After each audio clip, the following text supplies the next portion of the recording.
Chilli powder అన్ని రకాల వంటలకు పచ్చళ్లకు సరైన chilli powder. No colour, no chemicals.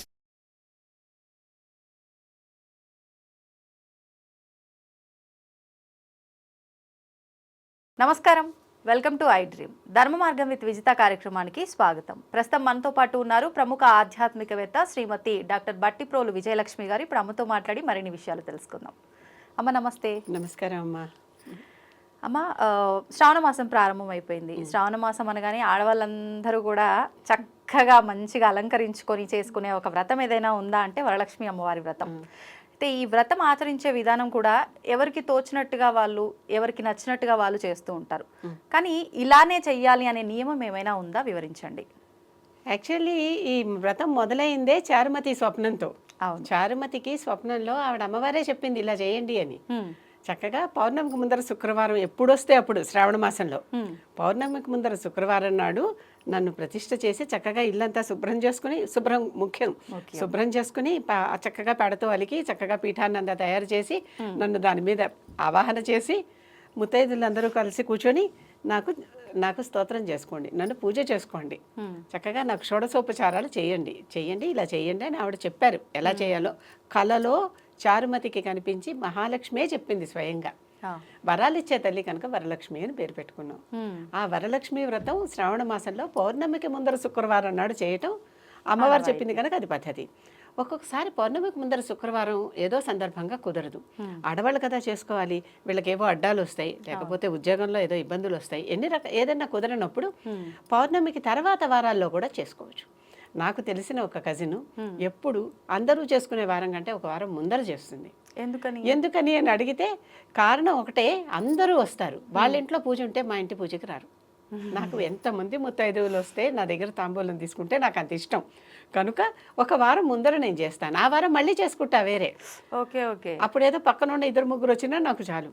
ఈ రోజున మాత్రం చక్కగా అందరూ ఇంటి నిండా ముత్తైదువులు వచ్చేసి అక్కడ అమ్మవారికి పూజ చేసుకుంటే నాకు చాలా సంతోషంగా ఉంటుంది. ఇది కూడా వాస్తవమే కదా, నిజంగా కదా అనిపించింది. ఎందుకంటే అందరూ ఒకే రోజున కాన్సన్ట్రేట్ చేస్తే ఆ రోజు కవ్వవు. తను కూడా ఆ రోజే అంటే వ్రతం చేసుకున్న హడావిల్లో ఉంటుంది కాబట్టి ఇంకొకరింటికి కూడా వెళ్ళాలన్నా కష్టం అవుతుంది. అంతేకాదు వచ్చిన వాళ్ళని చూడటం అవన్నీ కూడా జరగవు. చక్కగా పొద్దున పూజ చేసేసుకుంటుంది. ఎంత సెట్టింగ్ లాగా అరేంజ్ చేసేసి పెడుతుంది. అష్టలక్ష్ముల్ని అన్నిటినీ పెట్టి చాలా వైభవంగా పూజ చేసుకుంటుంది. పూజ చేసుకుని వచ్చిన వాళ్ళందరినీ ముత్తైదులందరికీ సాయంకాలం ఒక్కొక్కళ్ళని చక్కగా ఎలా అయితే మన ఇంటికి దేవతలు వస్తే ఎలా పిలుస్తారో అలా పిలిచి అందరినీ కూర్చోబెట్టి అందరికీ చక్కగా వాళ్ళకి కావాల్సినవన్నీ చేసి వాళ్ళకి వాయినాలు ఇచ్చి పంపిస్తుంది. చాలా బాగుంది అనిపించింది నాకు. కనుక మరి ఇలా పౌర్ణమికే స్టిక్ ఆన్ కాకపోయినా కారణం ఏమిటో తెలిసినప్పుడు ఎప్పుడు కూడా భక్తి శ్రద్ధే కదా పూజకు ముఖ్యం కనుక ఆవిడకి అది ఉంది. వచ్చినటువంటి ముక్తేదుల్ని కూడా నేను లక్ష్మీ సమానంగా ఆరాధించాలి అనేటటువంటి భావం ఉంది ఆవిడకి. అదే కదా ముఖ్యం వరలక్ష్మి వ్రతంలో కావాల్సిందే అది కదా. ఆ రకంగా కనుక ఈ రకంగా పౌర్ణమి నాడు ముందర చేసుకోమని చారుమతీదేవి చెప్పింది. పౌర్ణమి నాడు ముందర చేసుకోవచ్చు, కానీ అన్ని శుక్రవారాలు లక్ష్మీ ప్రదమే కదా. అవును, చక్కగా కనుక ఏ శుక్రవారం నాడు చేసుకున్నా శ్రావణ మాసం అనే కాదు, ప్రతి శుక్రవారం కూడా ఆడవాళ్ళు చాలా ముఖ్యమైన రోజుగా భావించి చేస్తూ ఉంటారు. శ్రావణం ఇంకొంచెం స్పెషల్. శ్రావణం ఎందుకు స్పెషల్? పౌర్ణమి నాడు శ్రవణ నక్షత్రం చంద్రుడికి దగ్గరగా ఉండే మాసం కనుక దీన్ని శ్రావణ మాసం అంటాం. శ్రావణం వెంకటేశ్వర స్వామి నక్షత్రం, తన భర్తకి సంబంధించిన మాసం కనుక అమ్మవారికి అది ఇష్టంట. అందుకని ఈ నెలను చాలా ఇష్టమైన మాసంగా ఆవిడ పరిగణిస్తుంది అనమాట. అందుకని లక్ష్మీ పూజలు అప్పుడు లక్ష్మీ పూజలే కదా, గౌరీ పూజలు కూడా జరుగుతాయి శ్రావణ మాసంలో. ఇవి మనం చేసుకోలేకపోతే ఎట్లా అంటే ఇంకొక వారం చేసుకునేటటువంటి అవకాశం తప్పనిసరిగా ఎలాగో నెలలో కనీసం 4 శుక్రవారాలు వస్తాయి. ఈ 2వ శుక్రవారం సాధారణంగా వస్తుంది, ఈసారి 3వ శుక్రవారం వచ్చింది. ఆ తర్వాత కూడా ఇంకో 2 శుక్రవారాలు ఉంటాయి. పౌర్ణమి అంటే మిడ్ పాయింట్ కదా, కనుక ముందర ఎంత ఉంటాయో తర్వాత ఉంటుంది. కనుక ఆ తర్వాత శుక్రవారాల్లో ఇక్కడ కుదరకపోయిన వాడు ఎటువంటి దోషము లేదు. కానీ అమ్మ, ఈ మధ్య కాలంలో కొంతమంది చెప్తున్నారు కదా, అంటే చారుమతికి కలలో కనిపించి చెప్పింది పౌర్ణమికి ముందర వచ్చే శుక్రవారమే కాబట్టి అది తర్వాత చేసింది లెక్కలోకే రాదు అని కొంతమంది చెప్తున్నారు. దాన్ని ఎలా తీసుకోవచ్చు అంటారు? ఎప్పుడు కూడా ఏ పూజ ఎవరికి ఎప్పుడు చేసినా ఏది వృధా కాదు. ఎప్పుడు భక్తి శ్రద్ధ ఉన్నప్పుడు, ఆ దేవత మీద గురి ఉన్నప్పుడు, ఆ దేవత మీద నమ్మకం విశ్వాసం అంటామే, ఈ దేవత నేను చేసిన పూజ తీసుకుంటోంది అన్నప్పుడు. పురాణాల్లో చిన్న కథ చెప్తారు. ఒక తండ్రి బయటికి వెళ్తూ పిల్లకి ఒక చిన్న పాలగిన్నె ఇచ్చి దేవుడికి నైవేద్యం పెట్టిరా ఇవాళ నాకు కుదరటం లేదన్నట్ట. అంటే ఈ చిన్న పిల్ల పాలకుండ పుచ్చుకుని ఆలయంలోకి వెళ్ళి గర్భాలయంలో అక్కడ పెట్టి తాగమంది. విగ్రహం రావట్లా తాగట్లా. రోజు మా నాన్న ఇస్తే తాగుతున్నావు, నేను ఇస్తే తాగు, ఇప్పుడు మా నాన్న వచ్చి నన్ను కొడతాడు, దేవతకు పాలు పెట్టలేదంటాడు, నువ్వు వచ్చి తాగుతావా లేదా అని కూర్చుందిట. అప్పుడు అమ్మవారు వచ్చి ఆ పాలు తాగింది.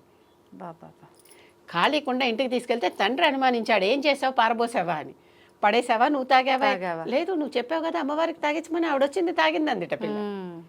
కానీ వీళ్ళు ఎందుకు నమ్మరు కదా. అప్పుడు మళ్ళీ గుడికి వెళ్తే అప్పుడు అమ్మవారు సాక్ష్యం చెప్పింట, నేనే తాగాను. ఆ పసిపాప ఆర్తి చూసి ఎలా అయినా ఇది నా చేత తాగించాలన్నటువంటి ఆ పిల్ల కల్మషం లేని మనసు స్వచ్ఛత, ప్యూరిటీ, అదే కదా గాడ్. అంతే అంతే.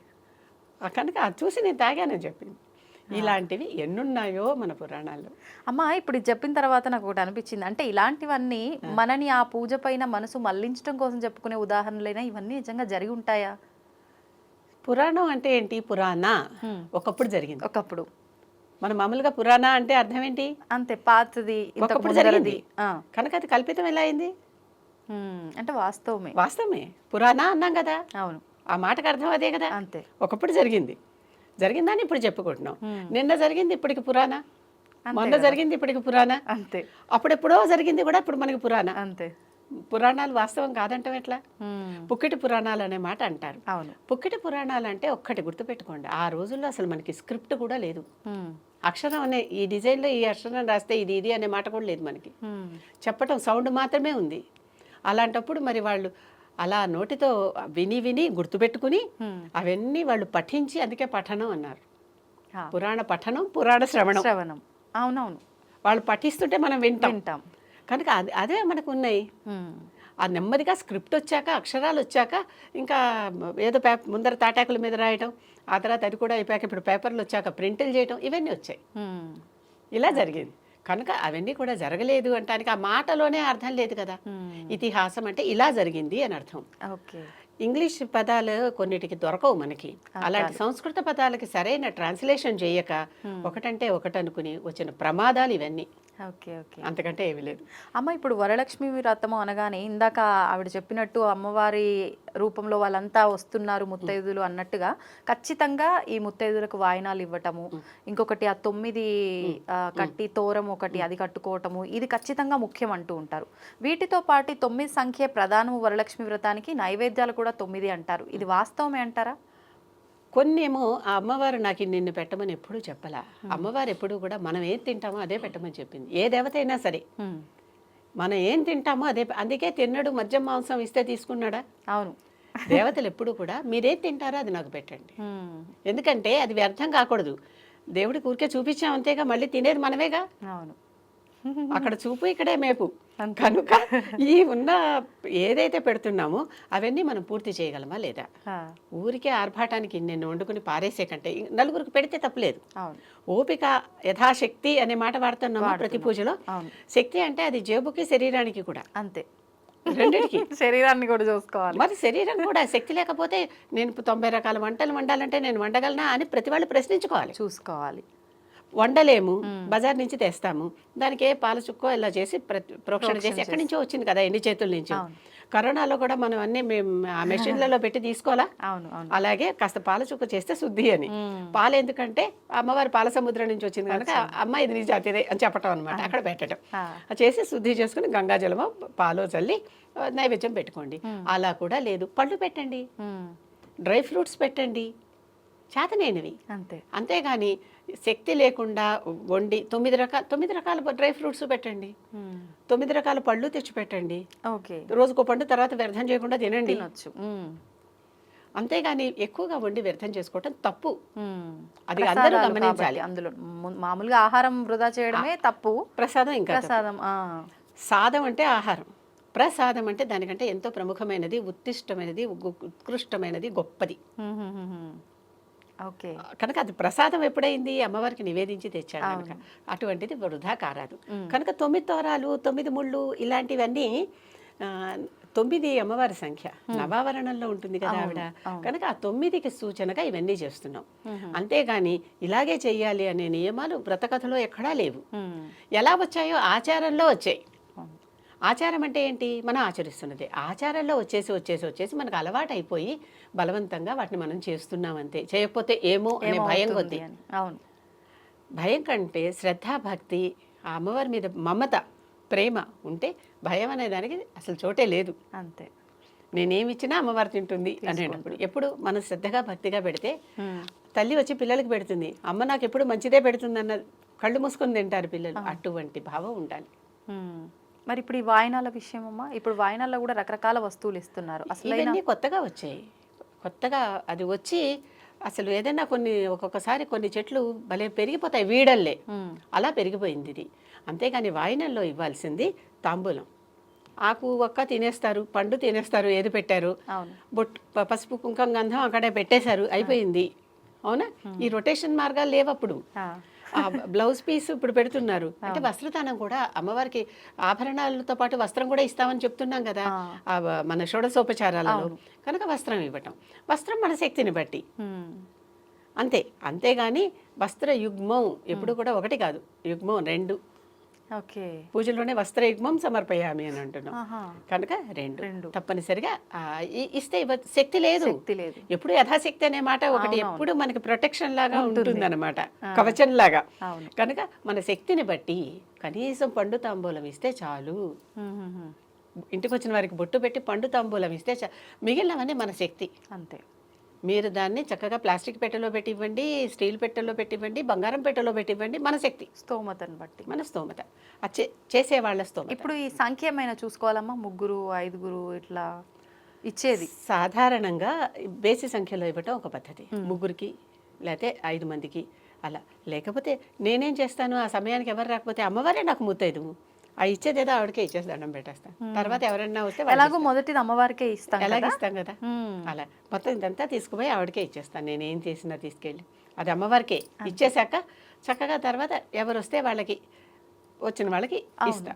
ఇది బెటర్ కదా. అంటే అప్పుడు దోషాలు ఏమున్నాయి? అవును. భయం ఎక్కడుంది ఇంకా? అవును, అన్నీ ఆవిడ తీసేసుకుందిగా. వాళ్ళ రూపంలో వచ్చేది నువ్వే అని భావిస్తున్నాం కదా, ఇంకా ఎలా అయితే ఉంది. అసలు ఇంట్లో ఇచ్చేది ఎవరు వాయినో, నేను మహాలక్ష్మిని అని చెప్తాం. పుచ్చుకునేది ఎవరు వాయినో, నేను మహాలక్ష్మిని. ఈ గృహలక్ష్మి వరలక్ష్మికి ఇస్తోంది. ఇద్దరు లక్ష్ములే ఇక్కడ. కనుక వచ్చే వాళ్ళందరూ కూడా లక్ష్ములే. ఆ విధంగా భావించి తీసుకుంటాం అనమాట. ఇవ్వటం కానీ తీసుకోవటం కానీ. అప్పుడు ఏ దోషాలు లేవు. భయపడితేనే ఏమన్నా అంటుకుంటుందేమో కానీ భయపడినంతసేపు చక్కగా గురువుగారు పిలిచారని పద్మపాదుడు నడిచేసి వెళ్ళిపోయాడు నీళ్ల మీద. గురువుగారు అవతల ఒడ్డు నుంచి పిలిచాడు, ఈయన నడిచేసి వెళ్ళిపోయాడు, భయం లేదు నీళ్లలో పడిపోతానేమోనని. వెంటనే గురువుగారు పాదం పెట్టిన చోటల్లా పద్మాన్ని సృష్టించాడు. ఆ పద్మాల మీద నడిచి వచ్చేసాడు. ఆయన పేరు పద్మపాదుడు. ఇవన్నీ నమ్మకం ఉండాలి అవతల వాళ్ళ మీద, అంతే. ఆ నమ్మకం ఉన్నంతసేపు భయం అనే మాటకి ఎక్కడ ఆస్కారం లేదు. ఏ పూజ అయినా సరే, ఏ వ్రతమైనా సరే. ఇక్కడ ప్రత్యేకంగా శ్రావణ మాసంలో అమ్మవారు కళలో కనిపించి ఆవిడకి చెప్పింది, ఆవిడకి చక్కగా సకల శుభాలు చేకూరాయి కనుక చేసుకుంటున్నాం. ఇప్పుడు ఈ విధానం అనేది ఎవరైనా ఆచరించవచ్చా అమ్మా? అంటే ముందర తరం వాళ్ళు ఆచరించక అంటే అమ్మవారు కళ్ళలో వచ్చి చెప్పింది. కులాచారం అని ఒకటి ఉంటుంది. కులాచారం కూడా చాలా వరకు మనకి శ్రేయస్కరం. ఎందుకంటే ఆ ఇంట్లో ఎప్పుడో ఎవరికో ఏదన్నా జరిగి ఉంటే ఆ వంశంలో వాళ్ళు అది చెయ్యరు. కనుక అటువంటి కులాచారాలు మీ ఇంట్లో ఆచారం ఉంటేనే చేయాలి, లేకపోతే లేదు. ఏ ఇంట్లో స్త్రీ కదా చేసేది, స్త్రీకి 2 ఇళ్ళు, పుట్టిల్లు అత్తిల్లు 2 ఉన్నాయి. ఎవరింట్లో అయితే మనం అత్తగారింట్లో ఉంటున్నప్పుడు అత్తగారిదే ఆచారం. ఎందుకని వివాహ సమయంలో సప్తపదిలో వీళ్ళ గోత్రం మారి ఇంకో గోత్రంలోకి వస్తారు. ఆ కార్యక్రమం సప్తపది తప్పనిసరిగా హిందూ మ్యారేజ్ దాంట్లో అది జరిగి తీరాలి. ఆ తంతు ఒకటి జరిగితేనే పెళ్లి పూర్తయినట్టు. ఆ సందర్భంగా గోత్రం మారుతుంది. గోత్రం మారాక కొత్త ట్యూటలేజ్ లోకి వచ్చేసాం కదా, కొత్త ఋషి మార్గంలోకి. ఇక్కడ ఏం చెప్తే అది చేయాలి. మరి అందుకని అంటే ఈ సిద్ధాంతాన్ని మనం పాటించాలి. కానీ కొంతమంది ఇలా కూడా చెప్తుంటారు కదమ్మా, అంటే అమ్మవారిని ఆరాధించడానికి మనకు ఈ కులాలు లేకపోతే ఈ వ్యవస్థలు ఆచారాలన్నీ ఎందుకు, ఎవరికైనా అమ్మవారే. కానీ ఇక్కడ దీక్ష కంకణం కట్టుకుని తోరం కట్టుకుని చేసుకుంటున్నాం. అలాంటి దీక్ష లేకుండా మామూలు పూజ ఎవరు చేసుకున్నా తప్పులేదు, ఎప్పుడు చేసుకున్నా తప్పులేదు. ఈ తోరం 9 ముళ్ళ తోరం కట్టుకుని కలశం పెట్టుకుని ఇవన్నీ ఈ ప్రొసీజర్ ఉంది కదా. ఈ ప్రొసీజర్ వాళ్ళకి వంశంలో లేదు కనుక అవి లేకుండా చక్కగా పటం పెట్టుకోండి, ఎన్ని స్తోత్రాలైనా చదువుకుని పూజ చేయండి, ఎన్ని నైవేద్యాలైనా పెట్టండి, ఎంతమంది ముత్తైదులైనా పిలిచి వాయినం ఇవ్వండి, తప్పే ఉంది, దాంట్లో తప్పలేదు. ఓకే. అంటే ఖచ్చితంగా ఈ విధానం ఆచరించాలి అని పర్టికులర్గా ఆచరించేటట్టయితే ఇవన్నీ చూసుకోవాలి, లేదంటే చూసుకోవాలి. అవసరం అది లేదు. మనకు ఆ ఇంట్లో పద్ధతి ఉంది అంటే ఇవన్నీ చేయాలి. ఈ ఇంట్లో ఈ పద్ధతి లేదు, మనం చెయ్యొద్దన్నారు పెద్దవాళ్ళు. అవును, చెయ్యొద్దన్నప్పుడు చేయకుండా పటం పెట్టకుండా, పటంలో లక్ష్మీదేవి లేదా? అంతే కదా. పటం పెట్టండి, ఆ పటానికే సమస్త సేవలు చేయండి. అవును, అవును, అప్పుడు ఇక కలశాలు తోరాలు ఇలాంటివి ఉండవు. అంతే. మిగతాదంతా ఇంకా అంతే same. అంతే. అప్పుడు చేయలేకపోయామన్న బాధ కూడా ఎందుకు ఉండదు. ఉంటుంది? చక్కగా అమ్మవారిని ఆరాధించాం కదా. అవును, అవును. చాలా మంది మా పండగలు మీ పండగలు అని మాట్లాడుకునేటప్పుడు, మీ పండగ రోజున మేము మాత్రం ఎందుకు వండుకోకూడదు, మేము వండుకుంటాం, మేము తింటాం అంటారు. ఎందుకు కాదు? అంతే కదా. ఏదైనా మనకే అని చెప్పుకున్నాం కదా. అవునవును. కనుక ఇది పద్ధతి. ఓకే, సంతోషం అమ్మ, చాలా చక్కటి వివరణ ఇచ్చారు. ధన్యవాదాలు అమ్మ. నమస్కారం.